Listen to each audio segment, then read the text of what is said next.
Hey everyone, this is Real Courage Raven. I'm here with my recap and review of P Valley season number 2, episode number 6, which is titled Savage. And I did watch the previous episode. It focused on Mississippi. We got to learn about her childhood, and there was this entire Cinderella story going on, but in a very dark, twisted way. And I could understand why Mississippi ended up clinging to Derek, especially after everything she went through. And that particular scene where she went back to her family, but her stepmom was like, "Nah, I'm not going to let you come in now that you have married Derek and you're having having this child and whatnot." So Mississippi just didn't have, yeah, she just didn't have any other. She just didn't have any other choice. She just had to go back to Derek, and the fact that Derek was beating up his own kids, it was like, so like I really wanted Kishon to do something in the previous episode, but she didn't. I wanted her to run away, but she ended up confronting Derek about it after she came back from the doctor visit, and it was just bad. It was just bad. So again, yeah, Kishon really needs to go away. She needs to take her kids, find a way to run away. She tried in this episode, which I'll talk about in a bit. But yeah, Kishon, her life and her kid's life is in danger. She needs to figure out what to do. So anyway, coming back to episode number 6. Oh, also in the previous episode, Rome tried to force himself on Kishon, and Kishon ran away. And Rome also knows about Lil Murda and Big Teak, and Kishon ended up telling Woody, and Woody had to course correct, and he basically took matters into his own hands. And Rome's dead now, which, you know what, good riddance, especially after what he tried to do with Kishon.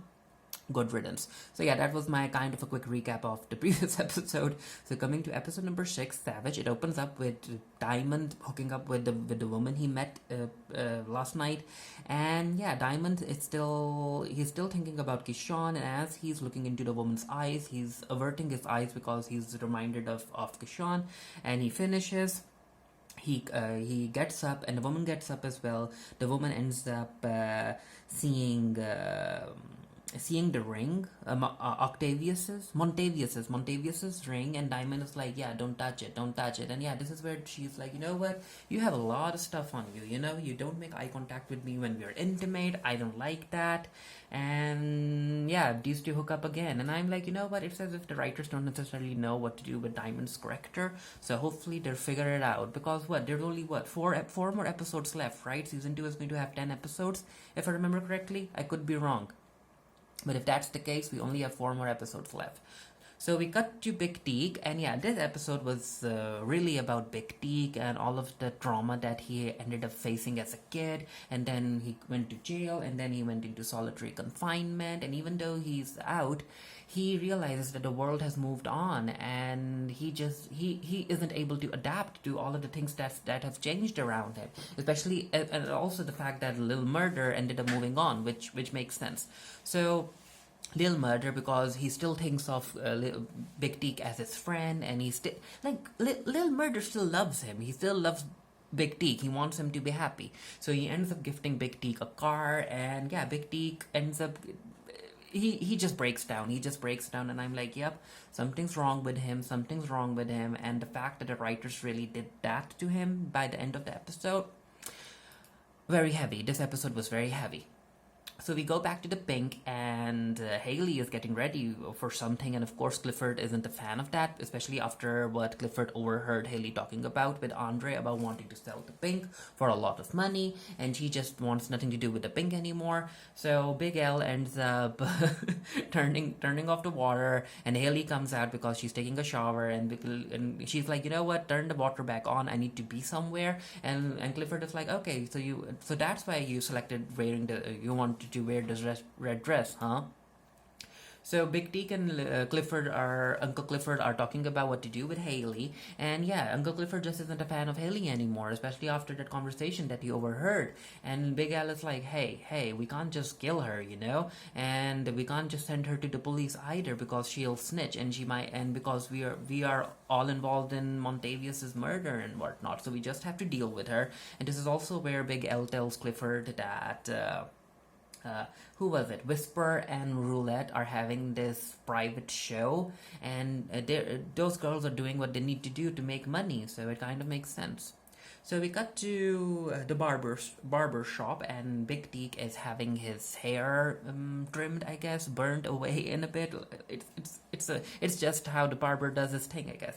So as these two are talking, this is where Lil Murda realizes that Rome is dead, and he's like, you know what? No one knows why he died and whatnot. So he ends up getting Keyshawn's call. He goes out of the barber shop, and then Big Teak looks at himself in the mirror. And on the right of the mirror, if you guys look over here on the right of the screen, there's this guy with a shadow behind him, which kind of looks like the devil. And I'm like, yep, foreshadowing. So Keyshawn is talking to Lil Murda about Rome being dead, and she's like, you know what, Rome tried to do it with me. And Lil Murda is like, hey, then I'm glad that he's dead. And this is also where she tells Lil Murda that Rome knew about him and Big Teak, and then she's the one who ended up telling Woody about it. And as these two are talking, Derek walks in, and Keyshawn hangs up, and this is where Derek is like, okay, so who were you talking to? And she tells him that she was talking to Lil Murda about Rome dying and whatnot.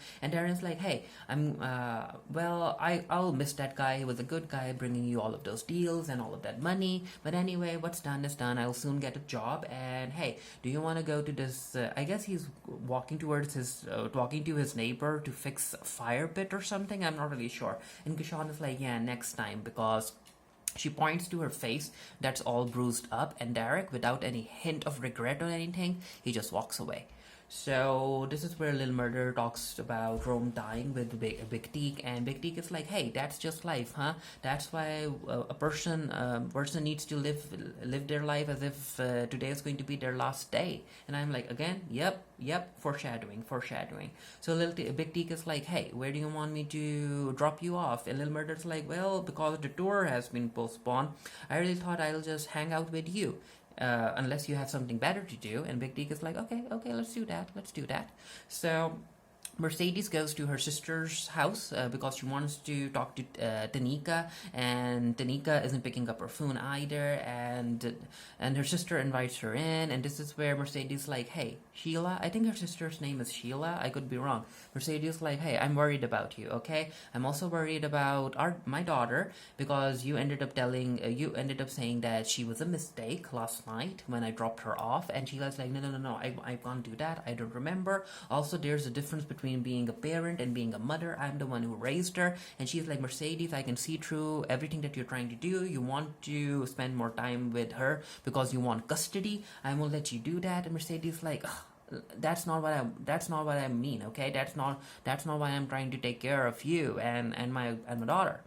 So again, she tries her daughter, she's not picking up, and then Coach calls her, and Coach is like, hey, I want you to continue the Mercedes experience because Farah is interested in that as well. And Mercedes tries to make Coach only invite her alone so that she can give him a performance, and he's like, when the wife is happy, I'm happy. So Mercedes, you have to do this. So we got to Big Teak and Lil Murda eating lunch. They're eating these chicken fries, and the waitress is basically flirting with Big Teak. And Lil Murda kind of throws shade at her, and she's like, hey, can we get a glass of water? And you should get yourself a glass of water too, because you're being thirsty.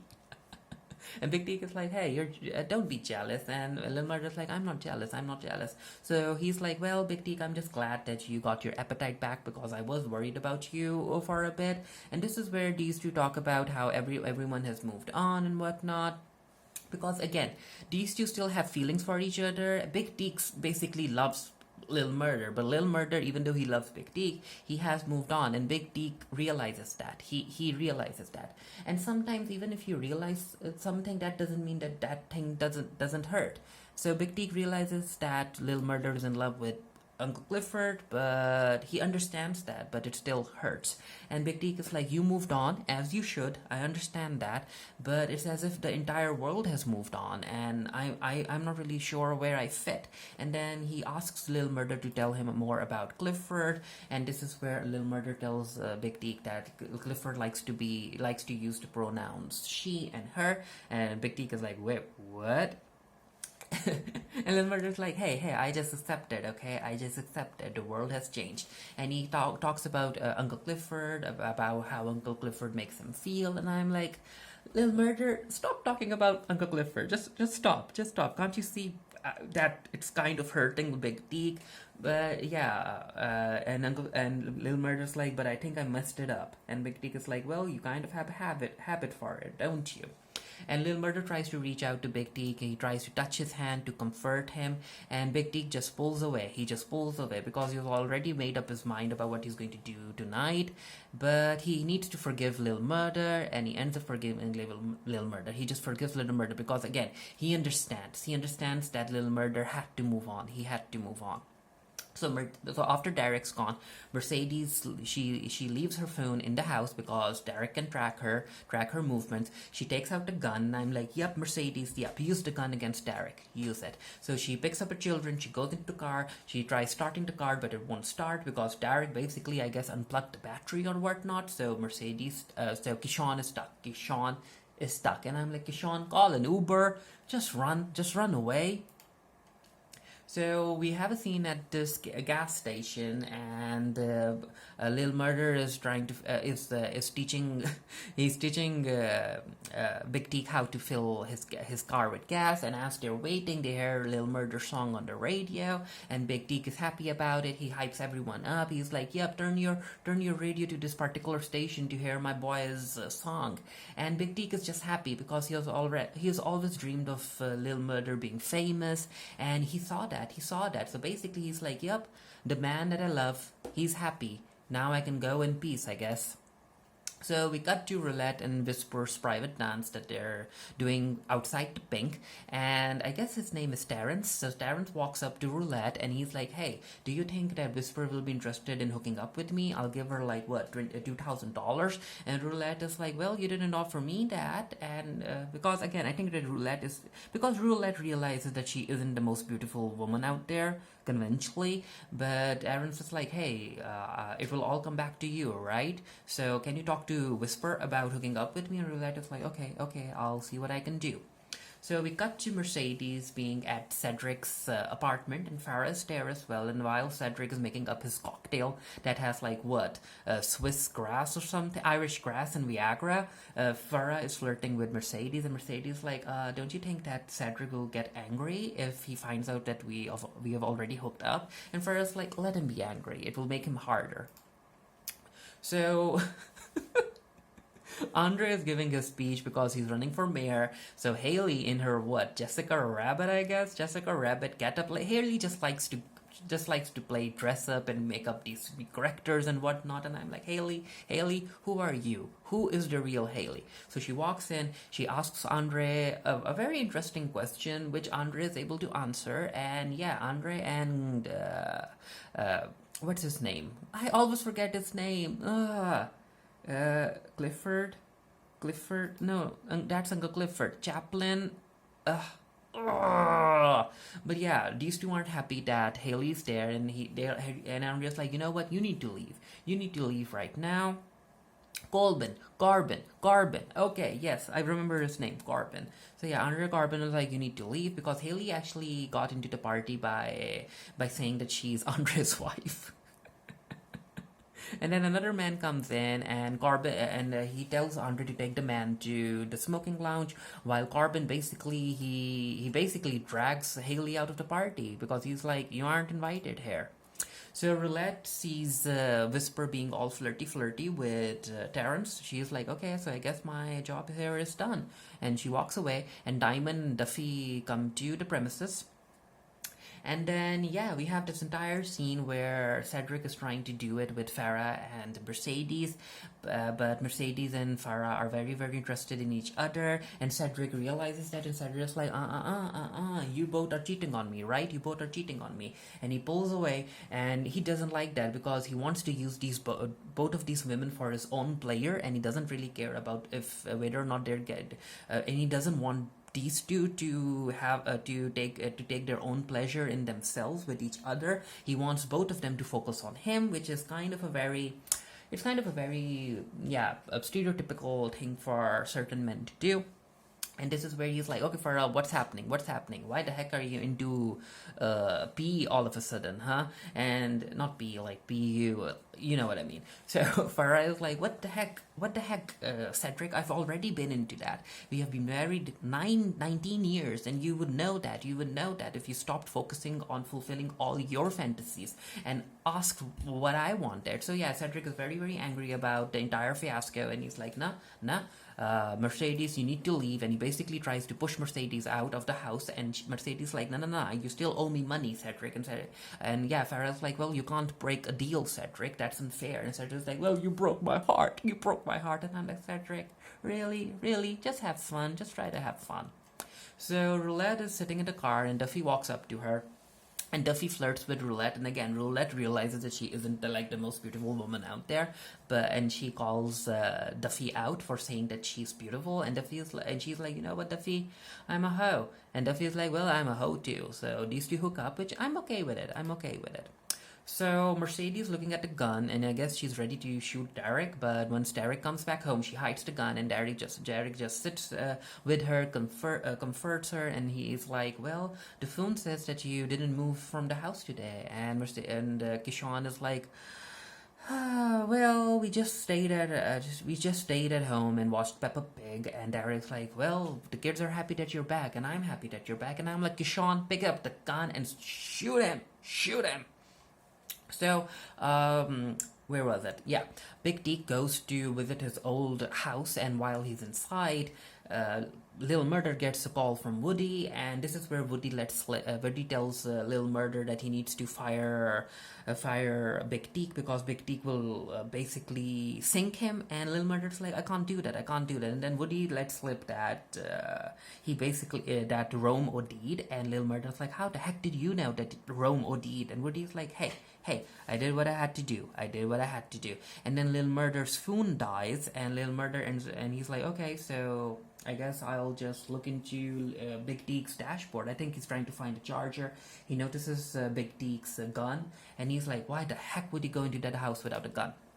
So it's Big Teak's old house where he grew up, and he used to hide in the closet because, I guess, from what I could understand, his mother was very, very violent, and she would beat all of her children up when she got high, I guess, or maybe she had certain cognitive issues. So he opens the cupboard, and he sees his own little self in the cupboard, all silent, and Lil Murda walks in, and he's like, you know what, Big Teak, this is your past. We need to leave this be. We need to go. We'll go back on the tour. We'll leave Chuckalisa behind, and we'll go into the future. And Big Teak is like, yeah. I understand what you're saying. So Hailey ends up waiting for this woman, who I guess is the big boss. She is in charge of the casino, and Hailey just tags along with her, and she's like, let me escort you to the cigar lounge. And yeah, she uses the woman to go in, and of course Corbin isn't happy, and then this is where everyone is talking about Andre's run for mayor, and Hailey is like, well, I'm the one who owns the Pink, right? So I'm the one you should be dealing with. And then she ends up telling the woman that the Pink is worth 10 million, and the woman she really likes Hailey. She likes her attitude, and she's like, you know what, after my husband died, and I'm the head of the business now, so I like you, Hailey, and I'm a woman who believes in second chances, so yeah, I'll make sure that you get what you're worth, even more. And she's like, you know what, and I'll also even support Andre. Basically, she doesn't care who the heck is mayor of Chuckalisa, as long as there's no more obstacles in front of her opening her own casino. And yeah, Corbin and Andre are not happy. They are not happy about how Hailey handled the entire thing. So we cut to Uncle Clifford, and he's trying to take care of his grandmother, and yeah, his grandmother is just coughing, and I'm like, yep, she got infected. And it turns out that Toy got infected as well. It wasn't allergies, so I guess Clifford's grandmother is going to die, I guess, in this season. Who knows? So Andre comes back home, and he pours himself a drink. He's talking to Corbin on the phone, and Corbin is very, very angry at Hailey. And yeah, Hailey is already waiting for Andre, and Andre's like, I'll call you back. I'll call you back. And this is where Andre's like, what the heck, Hailey? Why do you always go around taking everything you want without realizing how other people will be impacted? And you know what, Hailey? I'm the one who let you win during that auction. I'm the one who let you win. And this is where Hailey realizes what kind of man Andre is, and she's like, yep, yes, Andre. You have the power. You're the one who let me win. So how are you going to use your power now? And she's trying to seduce Andre, and I'm like, So she's basically giving Andre a false, a what's the word I'm looking for? She's basically manipulating Andre in a sense, in this false sense of security around the fact that he's the one who holds the power, when it's basically Hailey who holds the power. And Andre makes her crawl, makes her undress, and then Hailey does all of that. But while they're hooking up, Hailey is on top of Andre, and Andre tries to grab her by the neck, but no, it's Hailey who grabs Andre by the neck, basically telling Andre that he might think that he has the power, but the real power, that's with Hailey right now. So we have the scene between Lil Murda and Big Teak. They're sitting on the car, they're looking at the moon over the lake, and this is where Big Teak is singing a song, and Lil Murda is like, okay, who the heck rapped all of that? And Big Teak is like, it was you back in 2016, you're the one who handed me these lyrics. And Big Teak, he's just stuck in the past, and then we have this entire conversation where Lil Murda is like, hey, I feel bad, I blame myself for putting you in isolation, in seclusion. And Big Teak is like, don't do that, that wasn't my first time in seclusion, And then this is where Big Teak delves deeper into his past, and again, from what I could gather, his mom, I guess, ended up killing his sisters and his brothers when he was 6, and he was able to run away, but he could still hear his siblings crying until they cried no more. And I think, and again, from what I can understand, the 3 scars that he has under his eye, those are for his 2 sisters and brother. And I'm like, wow, so much drama. Big Teak went through so much drama, and he just couldn't get the help that he needed. And then these two sit in the car, and it's time for them to leave. And Big Teak is like, hey, Lil Murda, let me know where I need to drop you off, and I'll do that. And Lil Murda's like, no, I'm not going to leave you alone tonight, because I know what kind of a person you are. You'll just fester in your own bad thoughts, and they'll eat you alive from inside. And Big Teak is like, no, I need you to get out of the car right now. So he takes out his gun and he puts it to his own head, and Lil Murda's like, what the heck are you doing, Big Teak? What the heck are you doing? And Big Teak is like, no, I've already made my decision. I'm going to take my own life tonight. I'm just going to do that. And Lil Murda ends up talking to Big Teak, and I'm like, Lil Murda, talk no jutsu isn't going to work. Talk no jutsu is not going to work. Because again, there's just so much that you can do, especially if you aren't a health professional, a mental health professional. Like, you can try to support the other person, but it's not the same as actual professional help and medication and all of that stuff. So Lil Murda tries to use his talk no jutsu. He wants Big Teak to realize that there's still a future for him. He can get more money, he can buy houses, he can start a family and whatnot. And Big Teak is like, no, Lil Murda, I just don't see the light. The light just isn't in me anymore. He basically thinks that the devil followed him. Again, linking back to the picture we saw at the barber shop. And Lil Murda's like, no, your past is the devil. You have to run away from your past. You have to forget about it. And Big Teak's like, no, I can't. There's no light for me, Lil Murda. There's no light for me. So we get this moment where Lil Murda realizes that whatever he says, he won't be able to help his friend, and that his friend has made a decision, so the best that he can do is actually be with Big Teak during his final moments. And Lil Murda's like, I'm here, baby boy. I'm here. I'm with you. I'm not leaving. And a very well acted scene. A very, very well acted entire scene. I watched it like thrice. I watched it 3 times. And then after Big Teak shoots himself in front of Lil Murda gets out of the car, and he's an emotional mess. Understandably. So we cut to Mercedes, and her daughter comes in, and she's crying, and Mercedes is like, what's wrong? So it turns out that she's pregnant, and I'm like, oh, okay, let's see where this goes. And then the episode ends with Lil Murda knocking on Uncle Clifford's door, and his grandmama comes out, and I guess she's seeing things, she's hallucinating, because she's like, Daddy, is that you? But no, It's Lil Murder, and Lil Murder looks at Uncle Clifford, and he's like, I'm not well. I'm not all right. I'm not doing good. And Uncle Clifford understands what Lil Murder needs right now, and he comforts him. They both hug it out, and Uncle Clifford invites him inside. And yeah, the episode ends with this message: if you or someone you know is struggling with mental health issues, depression, and/or suicidal thoughts, there is help. National Alliance on Mental Illness Helpline. We have the helpline. We have the website URL for the organization. But yeah, again, a very, very heavy episode. And I really want more people to watch P Valley. It's such an underrated show. It's so well written. Yeah, there are certain goofy moments in it, but when it tries to be, but when it gets dark, and when it deal, why can't I talk? I've been talking for like what, 25 minutes now. I need to end this. But yeah, when they deal with very, very serious stuff, it's incredibly well written. Like, watch it, and there's so much queer representation in this show as well. But yeah, let me know what you thought of the episode down in the comment section below. Again, the actor who played Big Teak, like, well acted. A very, very, all of those scenes were well acted. But yeah, let me know what you thought of the episode down in the comment section below. And until next time, stay happy, stay safe, stay blessed. See you guys later.